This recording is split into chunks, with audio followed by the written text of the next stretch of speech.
avec nos deux invités de renom. Vous êtes plus de 200 personnes à vous être inscrites aujourd'hui. On est vraiment très heureuse. Des gens de tous les milieux, autant les C3S, les services d'aide, milieux autochtones, les services correctionnels, cégep, université. Donc, on est vraiment très choyés.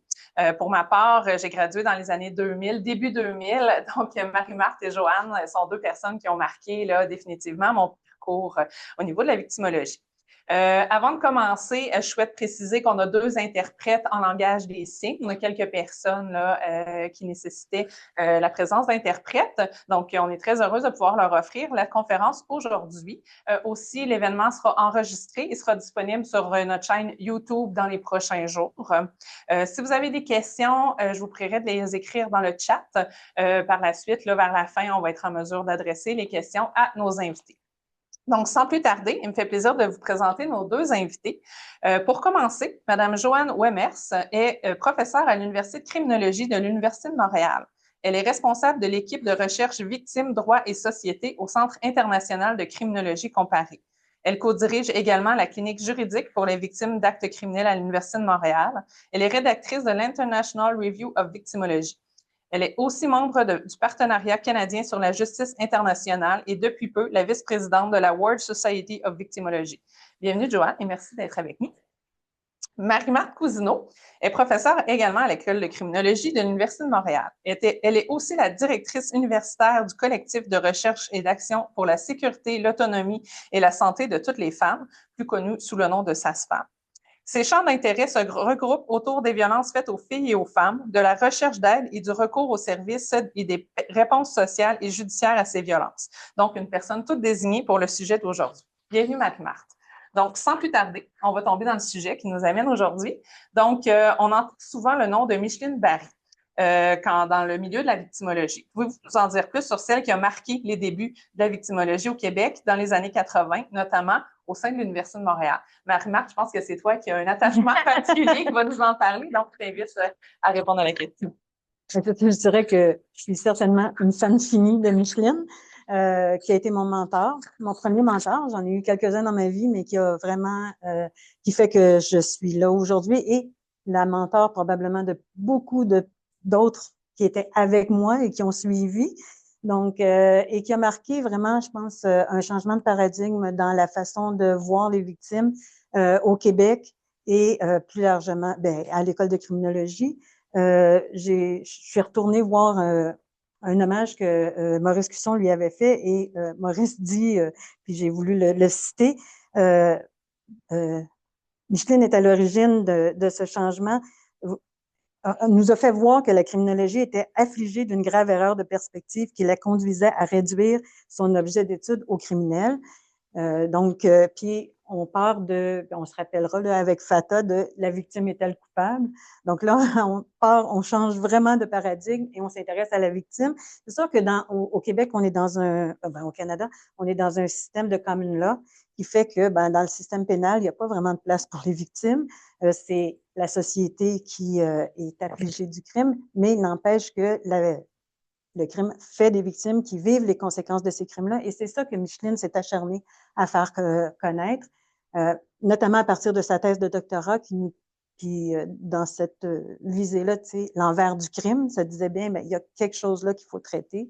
Les victimes étaient, disons-le, instrumentalisées et continuent d'être un peu instrumentalisées dans le système pénal. Hein, elles ne sont que des témoins. Les premières études que j'ai faites, c'est avec Micheline. À l'École de criminologie, ça a été donc l'entrée en scène de cours de victimologie, mais aussi de la méthodologie qualitative, parce qu'il faut dire aussi qu'elle est à l'origine de pas mal l'intérêt qu'on a porté, parce qu'elle se le demandait, qu'est-ce qu'elles veulent, les victimes? Elle a voulu que les voix des victimes soient entendues, donc il fallait y aller par la voix, par des études qualitatives. Elle s'est beaucoup intéressée aussi aux sondages de victimisation. Par les sondages de victimisation, on a vu qu'il y avait très peu de victimes qui portaient plainte. On s'est demandé pourquoi les victimes ne portaient pas plainte. Donc, on est allé parce qu'elles se sentaient pas concernées. Elles pensaient que ce qu'elles avaient vécu, c'était trop banal. Elles avaient peur des représailles, mais aussi, elles n'avaient pas la place. Puis, celles qui étaient passées par le système pénal avait vécu des expériences pas nécessairement faciles, puis probablement qu'on va en reparler de victimisation secondaire. Donc, elle a voulu donner la voix aux victimes, savoir de quoi elles avaient besoin, donc les faire reconnaître de quoi elles avaient besoin, et éventuellement, bien, ça va nous mener vers les services d'aide aux victimes.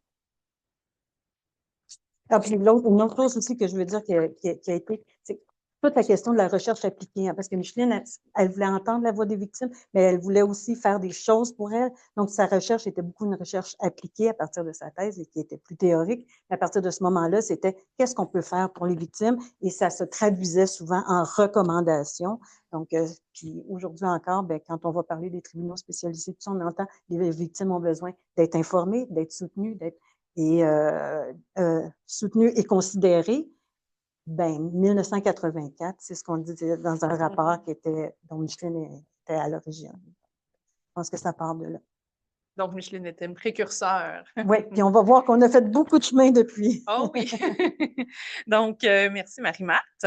Donc, la seconde question, est-ce qu'il y a une façon de faire qui est assez unique en matière d'aide et de soutien auprès des personnes victimes au Québec? Merci. Ce que je vois est qu'au Québec, depuis les derniers 20-25 ans, on a une certaine professionnalisation des services d'aide aux victimes qu'on ne voit pas nécessairement ailleurs au Canada, où souvent on travaille encore avec les bénévoles, il y a peu de personnes rémunérées. Donc, l'accès aux services et aussi que les services sont aussi communautaires de base. Tout ça veut dire que la victime n'est pas obligée de porter plainte pour avoir accès aux services d'aide, entre autres les CAVAC, est très importante. Et ça, c'est aussi unique parce que des fois, c'est au sein du bureau de police ou quelque chose, et ainsi, il faut porter plainte. Et cet accès plus ouvert, professionnalisme, est vraiment quelque chose qu'on voit au Québec. Je dirais aussi que il y a eu le développement, mais on le voit aussi ailleurs au Canada, mais beaucoup de services spécialisés pour certains types de victimes aussi. Je pense à tout ce qui est les CALAX, par exemple, à tout ce qui est les maisons d'hébergement pour les femmes victimes de violences. C'est mon dada. Mais il reste que, puis on travaille beaucoup à faire en sorte que les silos soient éclatés, c'est-à-dire que les gens travaillent souvent sur des problématiques. On va travailler, par exemple, en itinérance, mais victimisation et itinérance, ben, ça se parle, santé mentale et victimisation, ça se parle aussi. Donc, on travaille beaucoup à essayer justement d'éclater les silos pour faire en sorte que les victimes ben, reçoivent les meilleurs services qui sont possibles. On travaille beaucoup aussi dans la compréhension des conséquences qu'elles vivent et après ça, ben, d'être capable de les faire valoir dans différents forums et notamment dans le système pénal, par exemple. Tu sais. Oui, on va parler d'intersectionnalité aussi tout à l'heure, hein, donc je pense que ça va être un sujet fort intéressant. Est-ce que selon vous, il y a eu des changements dans l'offre de services au cours des dernières années?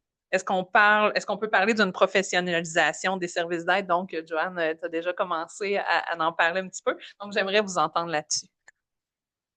Oui, c'est grâce au financement qu'on a ajouté à l'époque, au début des années 2000, avec le surrement au niveau professionnel pour donc, ça a permis d'avoir plus de l'argent et on voit que c'est ça que ça prend. Ça prend un investissement de la part de l'État. Maintenant, c'est toujours les contrevenants qui payent, c'est pas l'État, en fait, qui paye pour les services pour les victimes.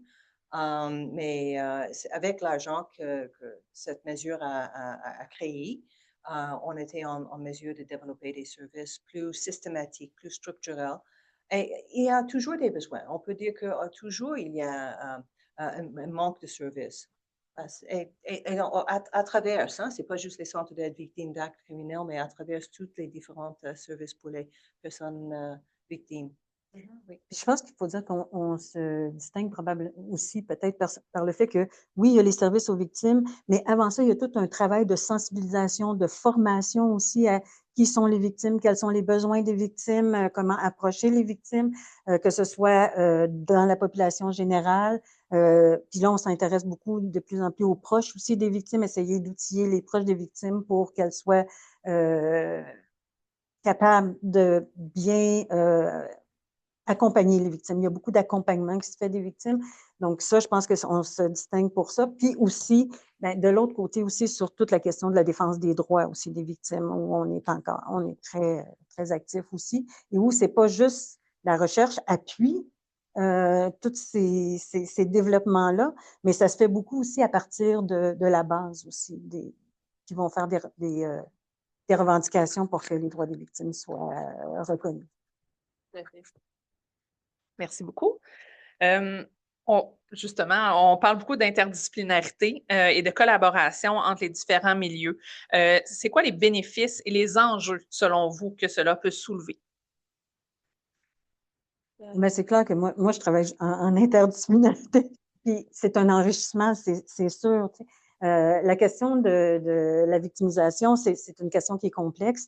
Et puis, surtout si on veut faire reconnaître les droits des victimes, ben, il y a toute la question du droit, il y a la question, bon, la criminologie comme on les connaît, il y a les services qui sont donnés, on n'est pas les seuls non plus. Il y a maintenant une pléthore de spécialistes qui s'occupent de nos victimes. Il y a des criminologues, des sexologues, des psychologues, des travailleurs sociaux, des psychoéducateurs qui sont là pour aider les victimes. Donc, ça amène une autre vision. Là, je travaille depuis dernièrement, quand on disait briser les silos avec des gens en réadaptation parce qu'on s'est aperçu, ben ça, c'est encore mon dada, mais les victimes de violences conjugales, violences sexuelles, mais violences conjugales, subissaient souvent des traumatismes crâniens, donc qui amènent toutes sortes de problèmes qui relèvent de la réadaptation. Et là, ça a été vraiment là, tout un nouvel univers, nous, pour faire connaître à la santé quels étaient c'était quoi la violence conjugale, puis dans quel contexte ça s'insère, puis être capable d'assurer la sécurité des victimes quand on traite ces victimes-là. Mais de l'autre côté, de nous comprendre, c'est quoi les traumatismes. Fait que ça va loin, mais ça te montre, bon, c'est quoi, évidemment, là, on disait les enjeux, il faut une ouverture à l'autre. Il faut qu'on soit ouvert à comprendre l'autre. Des fois, je t'avoue que avec les juristes, nous, voici comment on voit la chose. Et ça, c'est quelque chose, on en discutait avec Joanne. Il y a encore cette perception que si on s'occupe des victimes, si on accompagne les victimes, si on joue contre les contrevenants. Et ça, c'est vraiment quelque chose aussi que je ramène à Micheline. Micheline disait, les victimes, quand on va chercher les besoins des victimes, c'est pas nécessairement une punition plus grande. Puis on parle pas du criminel, on parle de moi, mes besoins. Puis moi, j'ai besoin de comprendre dans quoi je m'embarque. J'ai besoin j'ai besoin qu'on me rassure parce que j'ai vécu quelque chose qui est traumatique. J'ai parfois besoin de soins de santé. Mais c'est cet aspect-là qu'on veut les accompagner là-dedans. Et si on parle d'interdisciplinarité, je pense que ce qu'on a vu est que il faut commencer plus tôt dans la formation déjà. Oui. Et ainsi, et surtout entre les disciplines qui ne sont pas du tout habituées à se parler, de se voir peut-être comme l'autre côté plutôt qu'un ally. Et dans le projet que nous avons eu avec mon collègue en droit, Missy Manirabona, où les étudiantes en droit travaillent ensemble avec des étudiantes en criminologie, plus spécifiquement la victimologie, pour aider les victimes, pour mieux servir les victimes. C'était surtout pour apprendre déjà aux gens de travailler ensemble, comprendre ce que l'autre fait, comprendre les forces, les limites aussi de justice pénale, mais aussi la valeur ajoutée de la victimologie, l'intervention victimologique. Et ainsi, donc, de voir l'autre comme un partenaire qu'ensemble, on peut faire plus pour la personne victime. Donc ça de voir que si on informe les victimes, si on les accompagne, on va juste en faire, même dans le système pénal, des meilleurs témoins, des gens qui vont être... donc, il n'y a pas cet antagonisme. Puis, quand tu disais les enjeux, c'est de trouver les personnes qui sont ouvertes à ces perspectives, puis qui vont pouvoir travailler ensemble, qui ne vont pas se cliver chacun dans leur champ. Mais ça prend des changements de mentalité parce que toujours, malheureusement, au Québec, mais au Canada, en common law, très souvent, les victimes on ne parle pas de ça dans les facultés. Sont des témoins. Et les victimes n'ont pas des droits. Donc, pourquoi est-ce qu'il faut enseigner des droits des victimes? Les victimes ont des droits, mais des droits sans force exécutoire. Donc, c'est pas vraiment, quand on parle des droits de la personne, on parle des droits de la personne accusée. Ainsi, il faut déjà qu'on commence à donner des droits aux personnes victimes, des droits avec force exécutoire. Ça va permettre déjà, ça va créer un bassin des clientes pour les futurs juristes et ainsi avoir des conséquences pour la formation en droit. Et je pense qu'à partir de cela, les gens vont apprendre que les victimes ont une place dans le système de justice, ne sont pas simplement un outil, ne sont pas simplement le témoin, mais aussi des personnes avec des droits qui devraient être respectés. Donc, je retiens de ce que vous dites de trouver des alliés, de ne pas se voir comme un affront entre les personnes qui travaillent auprès des victimes et ceux qui travaillent pour les auteurs. Puis on le voit sur le terrain aussi, hein, j'ai la chance de siéger sur quelques tables de concertation. Il y a de plus en plus d'organismes pour les auteurs qui sont sur les tables. Et c'est tellement une richesse, je trouve. Donc, continuer en ce sens-là, dans le fond. C'est ce que j'entends. Exact. Super. Donc, au cours des 40 dernières années, il y a eu de nombreuses avancées en termes de législation, de programmes, de services d'aide aux personnes victimes et de leurs proches, tant au niveau fédéral que provincial. En parlant avec vous deux en préparation de ce midi-échange-là, vous avez mentionné une phrase qu'on a retenue, c'est les petites pierres qui portent fruit. On aimerait vous entendre là-dessus. Ben, en fait, j'ai déjà ouvert un petit peu la porte en disant, tu sais, on part il n'y avait même pas de cours de victimologie à l'époque. Je parle, par exemple, à l'école de criminologie. Là, aujourd'hui, on est rendu qu'on a un certificat en victimologie à la FEP. Oui. Et on a un programme Justice et Victimes. Justice et Victimes avec un micro-programme, avec un DESS, avec éventuellement. Donc, quand moi, j'ai fait ma maîtrise, la question était victimologique, mais c'était une question dans un ensemble. Aujourd'hui, ben, il y a vraiment tout un savoir en victimologie qui s'est inscrit. La même chose pour les droits des victimes. Là, on reconnaît que les victimes ont le droit d'être informées. On a la déclaration de la victime au tribunal. Je pense qu'il y a de plus en plus, même si le financement demeure une question au cœur on pourrait faire tellement plus si on avait plus, mais tous ces petits avancées-là font en sorte qu'aujourd'hui, ben, on est beaucoup mieux en selle pour servir les victimes, même s'il reste encore énormément à faire. Et je pense qu'il faut aussi, quand on parle des avancées, parler de l'IVAC, ou l'APIC, comme ça s'appelle maintenant, l'indemnisation pour les victimes. Donc, quelque part, c'était un avancement que maintenant, on a élargi la définition des victimes pour inclure d'autres groupes, comme les proches des victimes, les témoins. C'était un enjeu pendant des années. Par contre, il y a des désavantages aussi, parce que maintenant, il y a des limites sur la période sur laquelle les personnes peuvent obtenir l'aide. Et ainsi, ça soulève des questions importantes parce qu'on peut poser la question si le programme vise le bien-être des personnes, la guérison des personnes victimes, pourquoi terminer l'aide avant que la personne est arrivée à ce point qu'elle va mieux?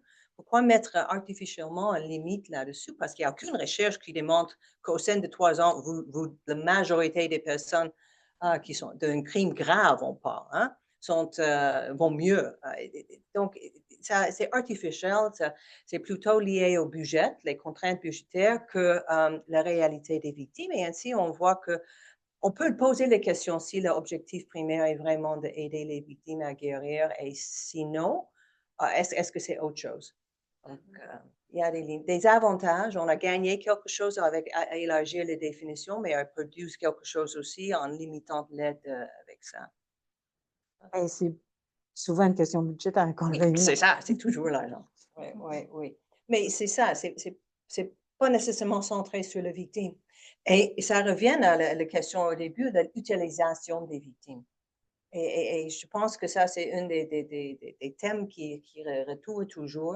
Le système de justice pénale qui utilise les victimes pour avoir des bons témoins. On met des services en place pour avoir un meilleur témoin, meilleure collaboration des gens. Mais au fin de bout, il y a aussi, on devrait être capable d'aider les victimes parce que il faut. Hein? Moralement, c'est la bonne chose à faire d'aider les autres. Et pas simplement parce que c'est lucratif ou utilitaire. Et en plus, je pense, si on regarde la recherche sur la victimisation multiple, et on voit que les facteurs victimogènes qui peuvent augmenter le risque de victimisation, la vulnérabilité en ligne avec ça, comme les problèmes de santé mentale, les problèmes de... On voit que les personnes qui ont déjà vécu la victimisation souvent peuvent avoir un risque plus élevé d'être de vrais victimisés. Et ainsi, donc, ça nous dit que il faut, si on veut être efficace avec notre argent, viser à prévenir la révictimisation. Et ainsi, l'aide aux victimes devient une mesure de prévention de victimisation. Et ainsi, un très bon investissement. Vous en avez parlé tout à l'heure un petit peu, là, le tribunal spécialisé. Tu sais, on parle de changements législatifs qui a créé des changements au niveau de l'aide aux victimes. J'aimerais vous entendre parler des tribunaux spécialisés, l'arrivée des tribunaux spécialisés concernant l'aide aux victimes. Qu'est-ce que vous en pensez? Bon, c'est sûr que c'est une avancée majeure à son point de quand elles seront implantées, quand elles fonctionneront, ça sera énorme pour les victimes de violences conjugales et les violences sexuelles et peut-être éventuellement on pourra ouvrir à d'autres problématiques.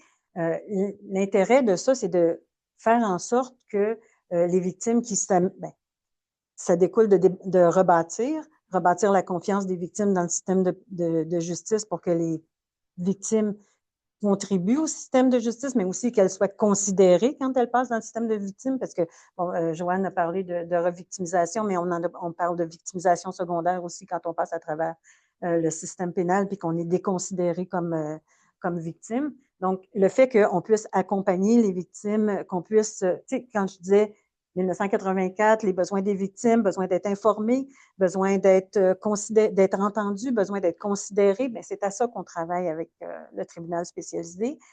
Pour l'instant, on en est au premier balbutiement. Il y a beaucoup de choses qui sont... Mais ce que ça amène aussi, c'est que ça amène une compréhension de certaines formes de criminalité qui sont, faut dire, spéciales. Moi, j'ai toujours soutenu que violence dans les relations intimes, violence conjugale, c'est un crime, c'est clair, on ne sortira pas de là, mais c'est pas un crime comme les autres, parce que c'est un crime qui se passe d'abord, c'est dans une dynamique qui se passe entre des gens qui se connaissent, des gens qui sont appelés à se côtoyer malgré la cessation de la violence. Une des choses qu'on a fait par les études victimologiques, mais aussi par la pratique qui a vraiment insisté là-dessus pour dire que la violence, ça ne cesse pas avec la séparation. Hein? C'est pas parce qu'on a cessé et puis que là, bon, c'est fini, même que ça peut être un moment d'exacerbation de la violence. Et il faut que tout ça, ça soit compris. Et quand c'est amené devant le tribunal, que ça soit compris aussi pour que, on ait au moins la conscience de se dire, il faut assurer la sécurité de la victime. Tu sais, au-delà de ce qu'on est en train de faire, il faut que la victime puisse exprimer comment elle ressent du danger, puis comment on peut la sécuriser, puis mettre un filet autour d'elle pour que éventuellement prévenir. Mais, en bout de ligne, ce qu'on essaie de prévenir, c'est l'homicide. Donc ça, c'est dans le cas particulier des violences conjugales, mais qui sont une grande partie du contentieux. Bon, on arrive à des avancées, puis on arrive à accompagner les victimes mieux là-dedans, puis faire en sorte que ça se passe mieux. Il reste encore beaucoup de travail à faire, beaucoup d'éducation à faire, beaucoup d'éducation, je dirais, au plan aussi j'oserais le dire, de la magistrature pour qu'on comprenne hein, ces dimensions-là. Mais quand on parlait d'interdisciplinarité, tu sais, moi, ça m'a pris un certain temps avant de comprendre que, oui, mais pour les policiers, par exemple, pour les juristes, ils traitent une affaire. Et là, je me suis dit, OK, eux, ils traitent une affaire. Il faut leur faire comprendre que cette affaire-là, en violence conjugale s'inscrit dans une dynamique beaucoup plus large, puis que ça, c'est ce que tu traites aujourd'hui, c'est un événement parmi tout un ensemble, puis tu ne traites même pas peut-être le plus grave aujourd'hui. Là, c'est parce qu'aujourd'hui, la peur a peut-être pris le dessus, puis on a décidé de faire appel à la police, mais c'est peut-être... Alors, il faut... Puis, ce que les actes que tu vas poser aujourd'hui, les décisions que tu vas prendre aujourd'hui, vont impacter sur la suite du processus. Donc, tu sais, ça c'est important. Mais il y a beaucoup de choses qui sont en train de se faire, puis de prendre conscience aussi que les victimes sont, tu sais, on va travailler un peu là-dessus, on le dit depuis longtemps, mais on veut essayer de le nommer encore mieux, l'arrimage aussi entre les différentes décisions qui sont prises autour des victimes. évidemment, je parle de quelque chose que je connais bien, là, la violence conjugale, que je connais mieux, mais les victimes, ben, ils vont être au tribunal pénal si elles décident de porter plainte puis d'aller vers cette voie-là. Elles vont aussi éventuellement être devant le tribunal de la famille, le tribunal civil. Dans certains cas, puis on parle des familles migrantes, peut-être qu'elle va se retrouver aussi la loi de l'immigration, les lois sur le logement, ça impacte les femmes aussi, qui doivent se reloger. Puis là, on le voit avec l'inflation des logements. Et là, ça, c'est peut-être un incitatif à rester aussi parce que là, comment tu vas faire pour te loger? Il faut que tu assures aussi, tu as des enfants à travers ça. Donc, il y a la protection de la jeunesse qui doit être sensibilisée. Donc, là, il y a vraiment quelque chose, quand on parlait, il y a interdisciplinarité, puis il y a certainement intersectorialité aussi. Il faut qu'on se parle. Tu parlais des tables de concertation, des tables, bien, que chacun se parle de ce qui se passe autour des victimes pour qu'on soit capable de poser une action qui soit la mieux adaptée à la situation de la victime de façon concertée. Et que ce que font les uns d'un côté, bien, des fois, ce n'est pas ce que les autres sont en train de faire ce que de tu l'autre dis, c'est côté. aussi l'approche centrée sur la victime. Exact. Hein? Mettre tout autour. Et ça, c'est une des choses qu'on Ça. essaie ensemble de faire avec ça. les étudiants en droit et en criminologie, et de voir, voici la personne, elle va identifier ses besoins. OK, qu'est-ce qu'on peut faire pour elle? Et ainsi, donc, l'importance aussi que les victimes ont contact avec des avocats. Et malheureusement, c'est pas systématique, hein? Et c'est cher, mais n'importe qui peut engager un avocat, mais il faut avoir l'argent pour le faire. Et les programmes subventionnés sont très, très limités. L'aide juridique, c'est pas accessible pour tout le monde non plus. Elle est là où il est des fois disponible, et c'est des fois pour les victimes d'agressions sexuelles, un nombre limité, etc., de séances. Mais avec la polyvictimisation, la victimisation multiple fait que des victimes le voient, leur victimisation, leur vécu est compliqué. Et il peut avoir des répercussions très importantes, aussi légales, qui ne sont pas immédiatement évidentes pour tout le monde. Mais ainsi, donc, l'importance d'avoir une information qui est vraiment adaptée à leur situation et avec leurs besoins au cœur. Très intéressant. Je suis pas mal à la même page que vous. Donc, une question pour Joanne. Tu as une expertise avec ce qui se fait à l'international en matière de droits des personnes victimes. Selon toi, comment se situent le Québec et le Canada par rapport à l'international? Merci pour ça. Je pense que la question, au fond, est toujours la question des droits avec force exécutoire. Et qu'on peut voir dans d'autres pays, l'Union européenne, par exemple, et bon, on va dire ça, c'est autre système en Europe, il y a le parti civil, etc. Mais même dans les pays common law aussi, parce qu'Irlande, Angleterre, pays common law, et aux États-Unis, on peut voir qu'ils sont plus avancés que nous par rapport aux droits des victimes. Ici, au Canada, depuis 20 ans, on dit qu'il faut avoir des droits avec force exécutoire. Et je pensais à ça quand tu as parlé des tribunaux spécialisés. C'est magnifique comme projet, mais c'est toujours les mêmes règles de droit. Les droits des victimes sont les mêmes, toujours sans force exécutoire. Et on a dit, l'espoir était là quand on a introduit la Charte des droits des victimes en 2015 qu'on va le faire, mais finalement, ils n'ont pas fait. Il y a un titre recours, mais finalement, on a délégué ça au Bon. Et quand on a adopté la nouvelle loi ici au Québec en 2021, qui a remplacé la loi sur l'aide aux victimes d'actes criminels de 88, dans laquelle on a identifié les droits des victimes, à cette époque-là, c'était des droits, mais sans force exécutoire.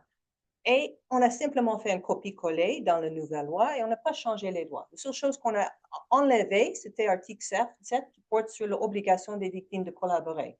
Donc ça, on a enlevé, mais on n'a toujours pas ajouté des conséquences si on ne respecte pas les droits des victimes. Et je pense que ça, c'est le cœur. Parce que dès qu'on commence à donner des droits avec force exécutoire, ça devient une matière intéressante pour les juristes. Ça va être enseigné dans les facultés de droit et maintenant, les juristes, les prochaines générations, vont être sensibilisés à la réalité des victimes et voir une cliente potentielle aussi. C'est carrière peut-être. Et c'est ça qu'on voit aussi aux États-Unis, en Europe, des regroupements des juristes, des avocats qui travaillent auprès des victimes. Ils sont spécialisés aux droits des victimes, etc. Et ça peut on peut arriver à une meilleure justice, plus transparente, et des meilleures décisions. Donc, ce n'est pas juste pour entraver les droits des personnes accusées. Non, les droits des accusés sont toujours là. C'est toujours le juge qui décide. C'est simplement autre voix qui entre dans la discussion, une voix qui possiblement serait jamais entendue autrement et même qu'on ne peut pas imaginer autrement. Et donc, ça permet à une autre voix d'être présentée. C'est toujours le juge qui décide, qui va balancer, finalement, prendre une décision. Donc, ça ne change pas ça. Mais ça permet donc d'éclairer les choses et rendre plus transparentes et ainsi donc prendre de meilleures décisions, mieux informées par les tribunaux. Donc, je pense que ça, il est là où il faut commencer. Il faut avoir des droits avec force exécutoire. Et tant qu'on n'a pas ces droits avec force exécutoire, on va continuer de tourner dans une sorte. Oui. Mais je pense qu'une des choses qui est importante aussi, là, je sais, c'est que c'est pas toutes les victimes non plus qui vont passer par le système pénal, et qu'on reconnaisse le fait que on peut quand même développer des services d'aide pour les victimes, des services d'accompagnement pour les victimes, des maisons d'hébergement, etc., sans que les victimes aient à porter plainte. Et il faut ça, je veux dire, ça fait partie de ce qu'on doit faire pour les victimes, c'est aller à leur rythme. Donc, bien les informer, bien les encadrer, mais pour les victimes qui ne sont pas prêtes à aller devant le système pénal, se dire, il y a quand même quelque chose à faire parce que ces victimes-là vivent quand même des conséquences d'un acte criminel qu'elles ont vécu, d'une situation qui peut perdurer dans le temps aussi. Donc, ça, c'est des choses qu'on peut faire. Dans les petites pierres aussi, c'est parce que je pensais tantôt, puis je me disais, tu sais, quand je disais, bon, par exemple, la violence conjugale, violence entre partenaires intimes, qui est un crime, mais pas comme les autres, tu sais. Bon, on a travaillé fort. Il y a tout un lobby qui s'est fait, puis on s'est inspiré de ce qui se fait un peu à l'international. Mais, tu sais, on arrive actuellement à faire reconnaître que, bon, la violence que vivent les victimes de violences conjugales, c'est pas toujours de la violence physique.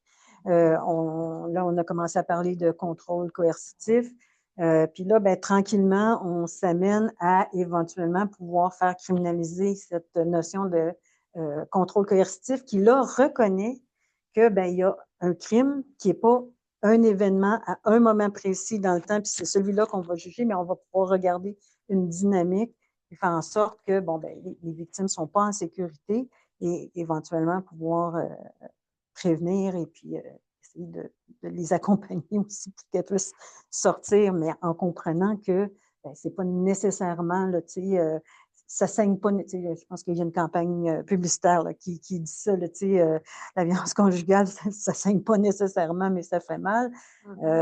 Oui, il y a toute une dynamique puis qui se perpétue même après la séparation, puis il faut s'en occuper.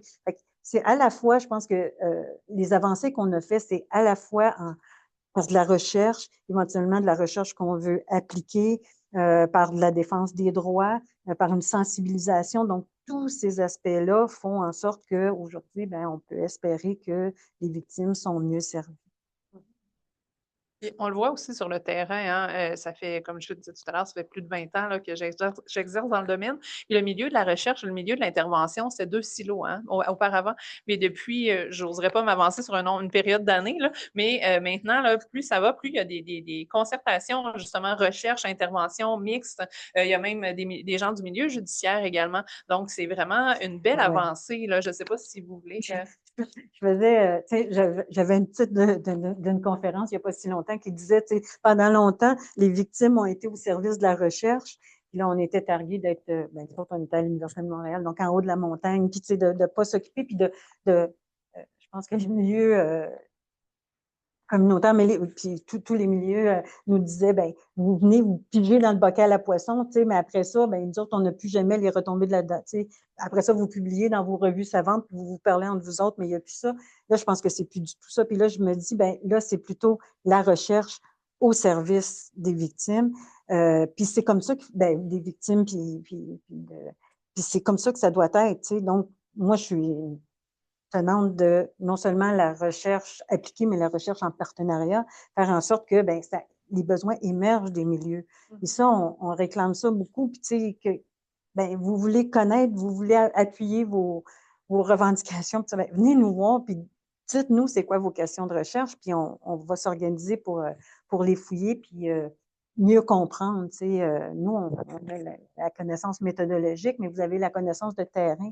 Dans ma pratique de recherche, ce que je me suis souvent fait dire, ben, c'est « Ah ben oui, ben, vous dites ce qu'on fait, mais vous le mettez en mots, puis vous l'organisez, puis ben, ça peut être valorisant aussi parce que finalement, moi, tout ce que je fais, c'est reprendre ce qu'on me dit, puis en faire un, le systématiser. Hein? Oui, et j'aimerais ajouter à ça que c'est une collaboration tellement importante, hein, parce qu'on vient avec le politique et les nouvelles directives, etc. Et la recherche sert aussi d'évaluer tout ça, hein, comme tu fais Exact. maintenant avec les tribunaux spécialisés. Et nous avons, en tout cas, moi j'ai fait depuis longtemps aussi, on a une politique par rapport aux victimes ici au Québec. OK, comment ça va? On dit que les victimes sont toujours en droit à X, Y, Z, mais est-ce que c'est toutes les victimes? Et quand on constate des choses, par exemple, je me souviens, l'une des premières études que j'ai faites ici était en collaboration, entre autres, avec les CAVAC et le ministère de Justice ici au Québec pour voir quelles sont les expériences des victimes dans le système de justice pénale. Et est-ce qu'on fait ce qu'on a envisagé? Et quelque chose comme, de mémoire, une sur trois victimes de violence était informée de IVAC à l'époque, indemnisation victime d'actes criminels. Imagine, donc ça veut dire que la vaste majorité, et on ne parle pas de nouveaux programmes, déjà à cette époque-là, c'était un vieux programme. Donc, la vaste majorité des victimes de violence n'étaient pas informées et aussi on savait qu'il y avait toujours un délai de 2 ans à cette époque-là. Maintenant, c'est 3 ans. Donc, et avant que le cas arrive au bureau du procureur, il y a déjà beaucoup de temps qui est écoulé, hein, entre le temps que la victime a porté plainte, etc. Donc, ça veut dire que la majorité des victimes soit ne sont pas informés ou quand on est informé, c'est beaucoup trop tard. Puis c'est compliqué. Oui. Je veux dire, on finit, quand tu as rempli 25 formulaires IVAC, là, tu finis par avoir le bon vocabulaire, être capable de mettre de cocher les bonnes cases, mais pour la victime qui arrive devant ça, qui est déjà avec dans 1001 affaires, ben, de pouvoir l'accompagner puis de pouvoir lui faciliter la tâche là, pour avoir accès à ce dont. Faire connaître les ressources aussi, là, ça c'est tellement important aussi, là, de faire les bons référencements, d'être capable de bien évaluer la situation de la victime, puis dire, bon, mais de quoi tu as besoin maintenant, puis OK, on va t'aligner, hein, le référencement, c'est tellement important. Bien ça signale aussi qu'il faut se connaître entre nous, il faut se respecter entre nous, il faut se dire, bon, ben moi, je suis sur le continuum là, des services qu'on peut offrir aux victimes, ben moi, je me situe là. Fait qu'il y a quelqu'un là qui a amené la victime, puis là, je peux la prendre en charge ici. Puis quand j'arrive à mes limites, ben, je suis capable de faire le bon référencement. Puis dans une étude qu'on a faite il n'y a pas si longtemps, c'est pas juste de donner l'information. Oui, l'information, elle existe, mais avant qu'elle soit accumulée, les gens disaient, appelle, c'est pas appel à la maison d'hébergement, appelle Ginette à la maison d'hébergement, puis elle va te répondre. Ou elle appelle Ginette à n'importe quel service, là, mais que, parce que c'est de ça qu'ils ont besoin. Et la recherche nous permet donc de démontrer où sont les points où est-ce que ça va bien ou où est-ce qu'il faut améliorer la chose. C'est grâce à ça. Mais je pense que ça, on a fait beaucoup de chemin parce que moi, quand je commençais à travailler en recherche évaluative, puis je le dis là, je donne le cours actuellement, il y avait beaucoup de réticence à faire évaluer les pratiques, parce que les gens disaient, c'était beaucoup dans une perspective de reddition de compte. Bon, ben, on va savoir, es-tu la bonne ressource, on va-tu continuer de te financer, puis là, bon, puis on était vu un petit peu comme, ben, c'est nous autres qui allait faire plancher la balance, Mais aujourd'hui, on conçoit l'évaluation de façon complètement différente. On parle d'évaluation d'implantation, on parle d'évaluation des pratiques, mais dans le but de mieux adapter nos pratiques, de savoir mieux ce qui convient.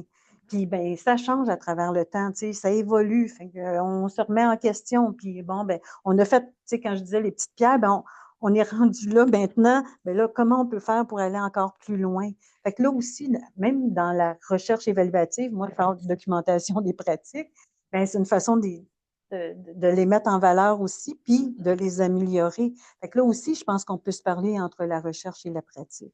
Et aussi, je pense, pour la politique, hein, pour Oui, aussi, identifier un exactement. bon investissement, où est-ce qu'il faut investir pour vraiment aider les victimes et avoir un impact aussi sur le risque de victimisation. Rendre la sécurité, améliorer la sécurité publique en aidant les victimes d'actes criminels. Donc, c'est complémentaire sans doute. Et des fois, je trouve qu'on oublie ça. On est tellement occupé dans nos silos, on fait la politique, etc. On a peur des résultats négatifs, qu'on n'ose pas faire une évaluation comme il faut. Et c'est dommage parce que je pense que si c'est bien fait, on peut vraiment avancer dans comment on aide les victimes. Au final, c'est les personnes victimes qui vont en bénéficier de se questionner, de se regarder, puis de voir comment on peut faire mieux. Ça demande beaucoup d'humilité, mais c'est nécessaire si on veut aider mieux les personnes victimes, je crois. Dans le fond, c'est ce qu'on doit retenir aussi.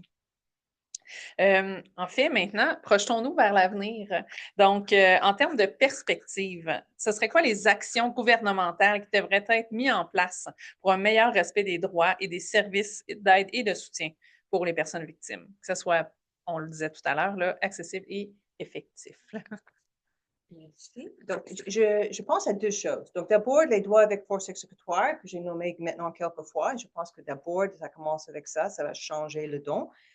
Autre chose que j'ai soulevé plusieurs fois, mais pas encore aujourd'hui, est l'importance aussi de assurer, on parlait de financement. Et une des choses que pour l'avenir, et je trouve que les programmes d'indemnisation des victimes souffrent de manque de financement depuis très longtemps. Ça coûte cher, c'est si simple que ça. Et on a vu que ces programmes étaient mis en place dans les années 80, ici au Québec déjà avant ça, avec le soutien du gouvernement fédéral. Il y avait les paiements partagés, les coûts partagés entre le fédéral et le provincial. Et malheureusement, dans les années 90, le fédéral a arrêté cette façon de cofinancer les programmes. Et on a vu à travers le Canada qu'on a coupé dans les programmes, ici au Québec aussi. Et dans certains endroits, comme les territoires, Terre-Neuve aussi, on a complètement éliminer les programmes. Donc, ça veut dire que on ne répond plus aux standards internationaux de l'ONU par rapport aux droits des victimes, parce que les victimes n'ont pas toujours accès à un programme d'indemnisation. Et dans certaines provinces, comme l'Ontario, par exemple, on a coupé dans les programmes de façon radicale. Donc, l'aide est donc, ainsi, si on revient à l'idée que l'aide est importante pour la guérison des victimes et ainsi tout le risque de révictimisation par la suite, etc., et la responsabilité pour la sécurité publique, je pense il est important qu'on revienne à une situation où on donne les partages de paiement pour assurer qu'à travers le Canada, on a accès aux services ou un programme d'indemnisation. Chaque province peut développer son propre programme qu'on avait, mais au moins assurer que quelque chose est en place qui répond au moins aux standards minimums internationaux pour avoir quelque chose de base pour les victimes. Et puis, il y a quelque chose qui revient souvent aussi dans le financement, c'est de financer les organismes et puis tout l'organigramme de services autour des victimes à la mission plutôt qu'au projet. Et il y a beaucoup de financement qui se fait au projet, ce qui fait que, bon, ben, à un moment donné, on part sur une, comme on dit en bon québécois, sur une chire. Puis là, tout le monde va s'investir dans une chose, alors qu'il y a 1001 choses dont il faut traiter.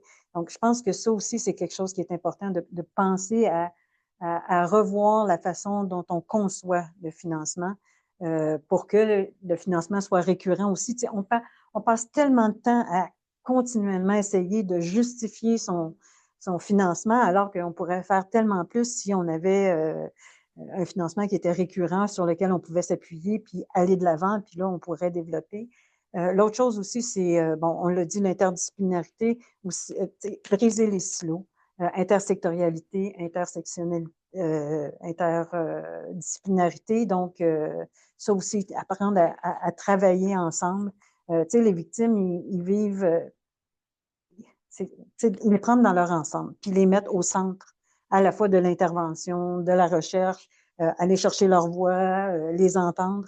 de plus en plus, là, il y a cette notion voyons, d'experts de vécu dans la recherche.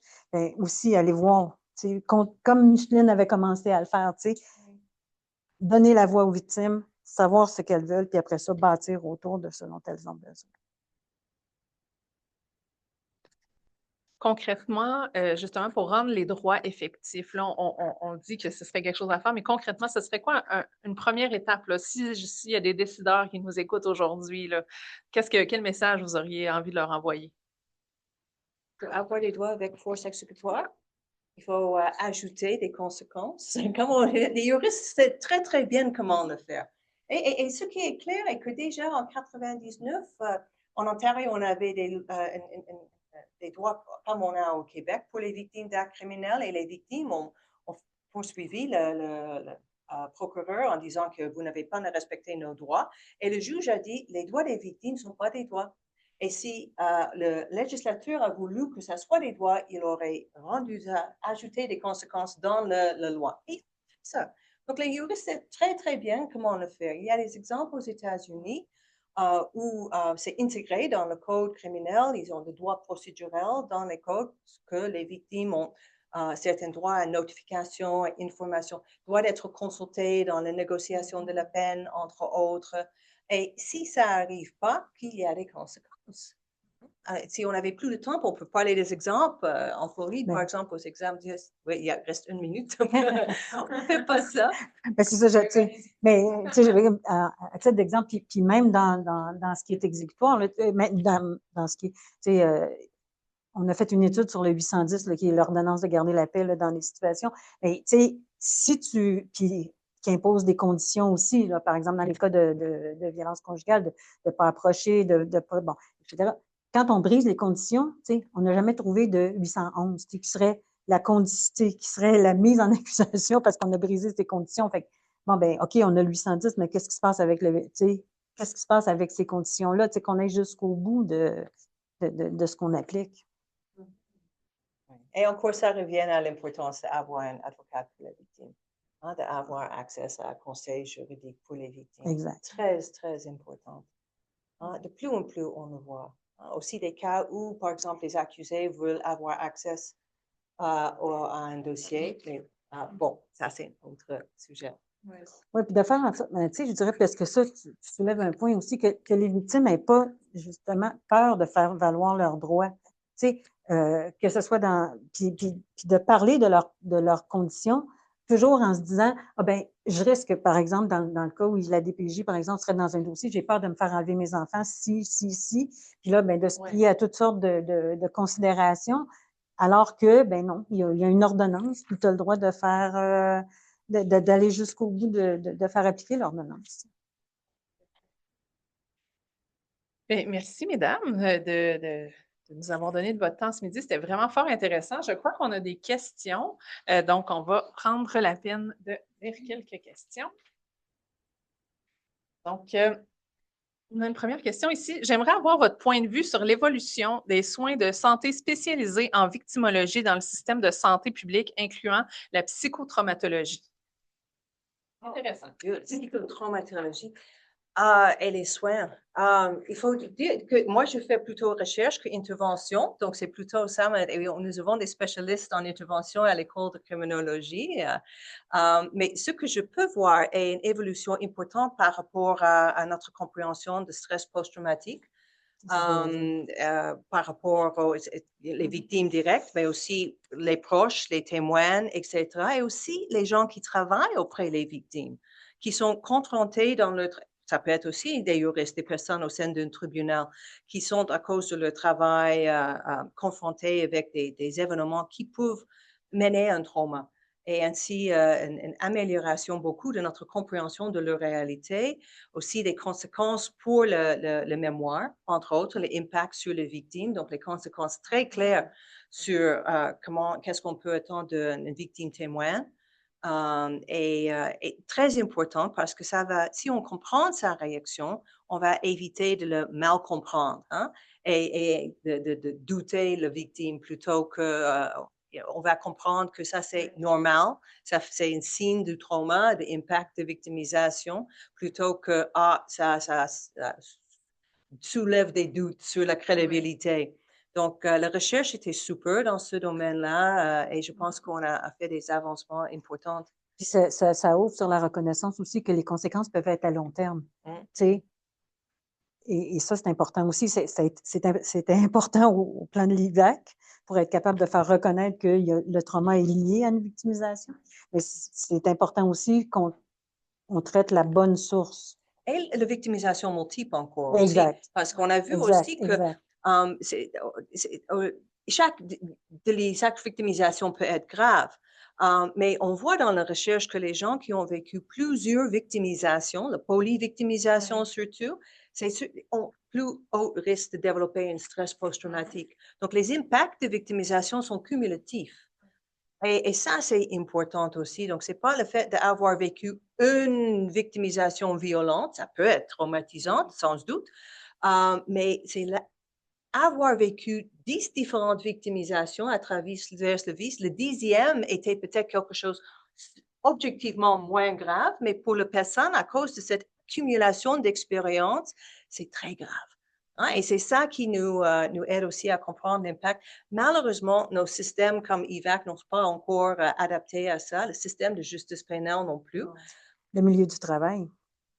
On commence à travailler aussi avec les syndicats puis tout ça, pour faire reconnaître les impacts des victimisations puis que ça puisse être pris en compte dans la demande de congé ou éventuellement d'aménagement dans le travail.